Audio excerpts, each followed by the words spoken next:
today they do it right. I see them at the conventions tattooing a guy. Like the last convention I went, that guy, he got that big thing here, and he kept coming back day after day, and all the guy was doing was going over the same, I don't know what he was doing. It was just, you know, you gotta be careful with skin. It could split, it could scar. Sometimes I had instances where I tattooed somebody, and they got a keloid skin from it. The tattoo was fine, but the skin was keloid. Now I got scars, keloid scars, but my tattoos come out fine. But you could tell them 100 times about the aftercare, and an hour later I'll call you up. What do I do with the tattoo? The main thing is in the summer when you tell them don't go to the beach and they come back with a sunburn. But everything you were saying before, how the industry changed. Yeah. It completely changed. The health rules, the Board of Health has now, it goes by state. I know in Long Island, when you go for your license, they'll tell you what we're teaching you is to keep you safe, not the customer. Because now you wear the gloves and everything. But it's for the better. Everything is for the better. The inks are for the better, the equipment is for the better. It's a different, they took it out of the prehistoric age. You still got some of the old timers, like I said, criticizing guys that use this. The machine I use is a coil machine. So there's t-shirts, what's it say? Coils forever. So it's a coil? Huh? Loyal to the coil. I got shirts. Speaking of prehistoric times, you've seen some of these tattoos on like the Ötzi guy, the Iceman, and who was... Yes. Yeah, right? Now you wonder how they did that. Yeah. I mean, before there was an electric machine, it was all poking. But some of these look better than the poking style. Yeah. So it's, was there another civilization? You just don't know. If you want to learn a little more about that after, I brought like a tattoo history book, and feel free to come look at it, and it talks about some of the like very ancient methods of tattooing, so you're welcome to take a look. I take my nephew with me. Notes are in my car, so he's my human note. I read notebook. Should we make this last question? Sure. Probably wrap up? It's kind of a two-part question. Okay. Are there tattoo artists who never get tattoos? Yes, they're far and few. I had one working me for one back in the 70s. Working for me, never had it. He was That's tremendous. interesting. He used to do the Frank Frazetta designs on guys' backs. Yeah. Almost on point. You're not going to get Frank Frazetta on point, but almost on point. Would never get a tattoo. And what would they say was the reason? They're not for him. My father only had this Like cow. your father, My yeah. father only had this one cowboy on his leg, but me and my brother Steve, and that came after me. The reason he got it on his leg was he didn't want his grandmother to see it. Little funny story before we go. My father, You should definitely choose a flash. I was 18.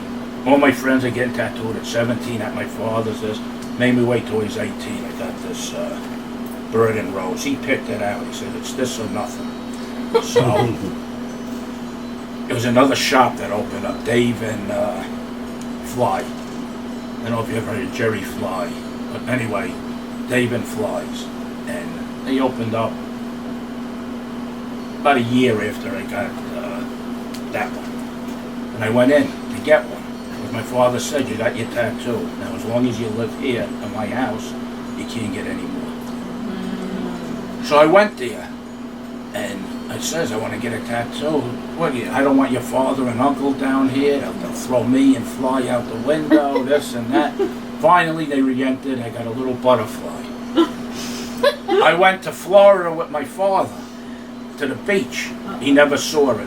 When I was a little kid, I was here, I was there, I walked here. I was on. He lost me twice one day at Coney Island Beach. But anyway, I went. He never saw it. My brother Stephen, I'm painting the deck. We had a big deck. I'm staining it, and out of nowhere, I had athletic socks on. he tells my mother, tell Marvin to pull down his sock. Oh, So he ratted me out. My father got mad. He says, come down to the shop Saturday. He put a big dragon on it. Oh! oh, wow. And then he says, I don't care what you do. Oh So my gosh. that's I was a bad boy. I wasn't allowed to have a motorcycle in the middle of the night. I bought one and snuck it in the garage. My mother wakes up in the morning, I'm at work, and she sees a motorcycle. She calls my father every name under the sun because she thought he loved me. She says, what are you talking about? What motorcycle? I was like that type. Before we go, so Marvin Oh, has... she wants to... Oh, sorry, you got another Yeah. part to your Well, question? you just answered it kind of because I was wondering how many people's relatives come in and say, why did you do that to my son or daughter or blah, blah, blah, you know, that they... Yes, my grandmother, my father's mother, said, why'd you let him do that? Yeah, so that happens. But Avery, pick a flash.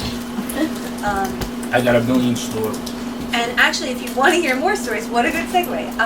Marvin, there's an amazing oral history on audiobook that I think, was it your brother recorded your My father? father died of non-Hodgkin's lymphoma, his second go-around. He had 4 years in between, and it was aggressive.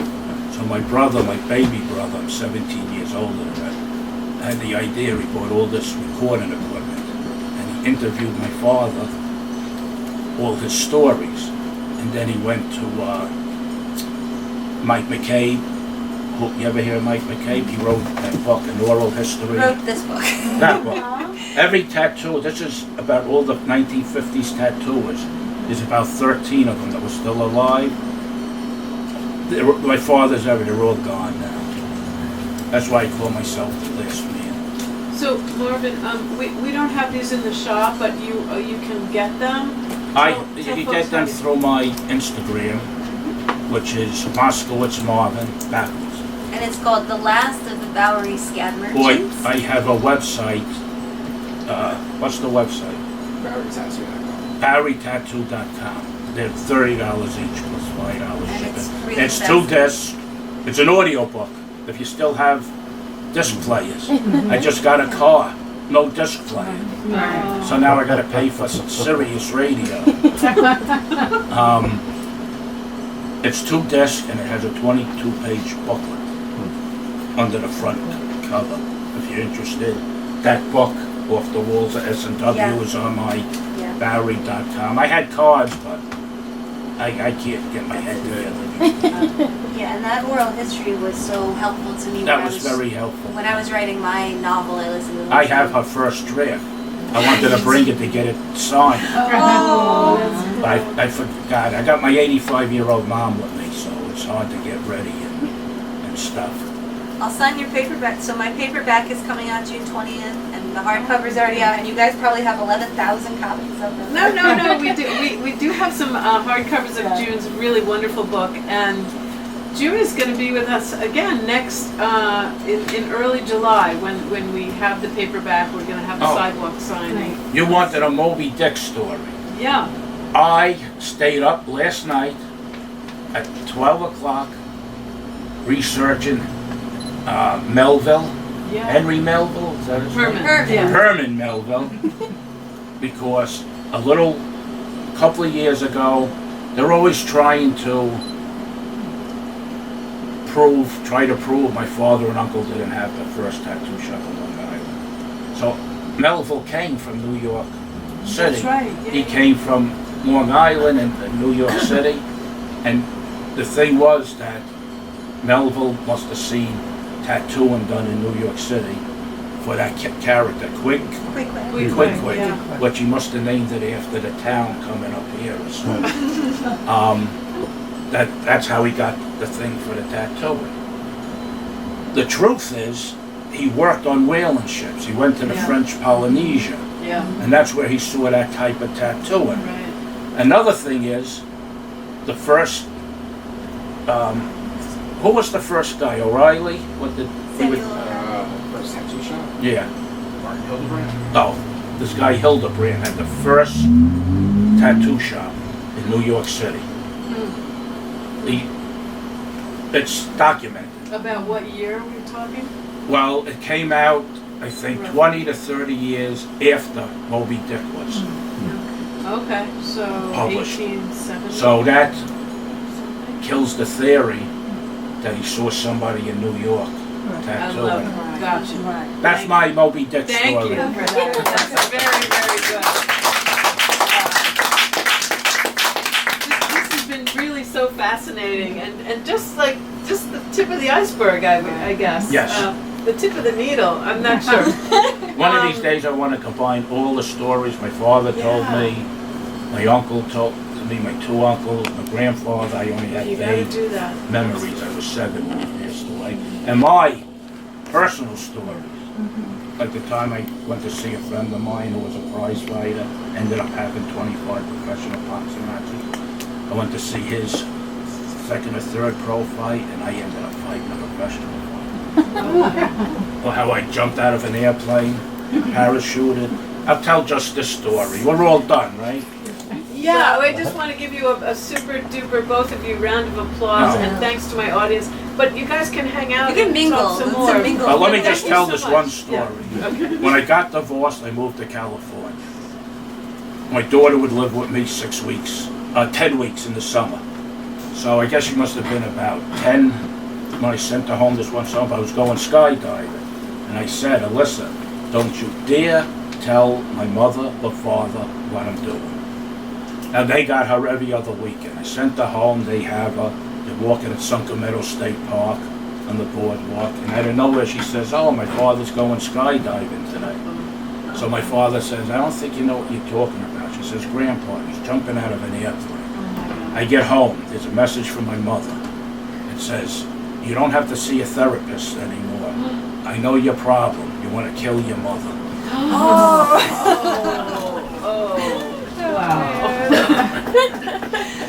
Well, And that's it. on that note. I hate to applaud on that, but.